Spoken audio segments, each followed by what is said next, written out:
Ladies and gentlemen, before I go to the scorecards, nawala na hangin. Warriors. Hangin. Nawala na hangin. Okay na. Oh, shit! Tanggalin mo yung ulo sa ano?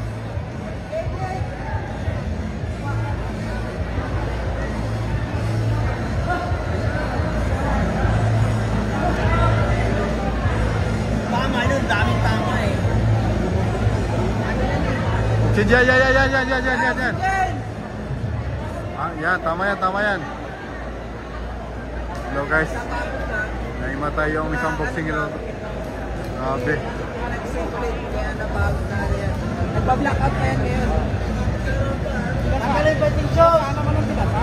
Hindi yan talaga parang bumalik. Pero sa pagod kasi yun eh. Oo.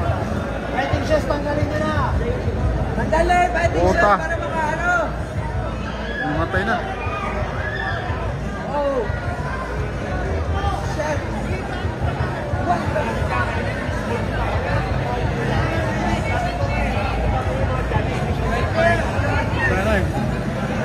Guys, ito yung kinakatakutan ko bilang isang boksingero. Woo! Kanina nakita natin medyo May mga balayibo ko ah. May yung balayibo ko pa. Ha? Oh, tinaman. Tabi! Tabi kayo dyan! Shit. Kunin mo pag naka-street. Ito guys. So, medyo nangyari na to sa akin ganitong sistema pero blackout lang yung sa akin. Pero ito, grabe na yung nangyari dito. Medyo na kumulaps talaga. So, ito yung pinakamahirap bilang isang boksingero mamaya. Titingnan, dapat itakbo agad yan sa sa ospital para ma-CT-scan agad. Kasi baka mamaya may dugo na yan sa utak. Kalimeng ko pa, kalimeng ko ito. Tako lang ito.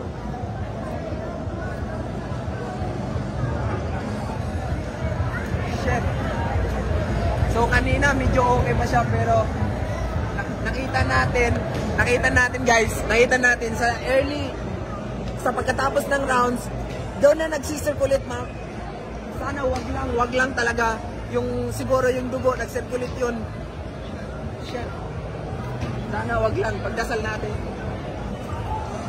Na wag mangyari, wag tayong ulit mawala ng last year may naging ganyan, which is yung sa Makati, nangyari sa Makati. So sana wag lang talaga.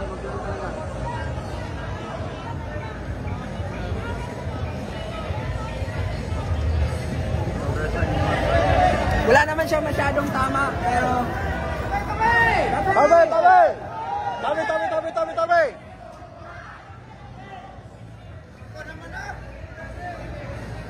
Mami mo na kayo. Lord, sana Lord.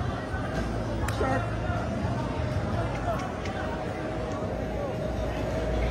Oh my goodness.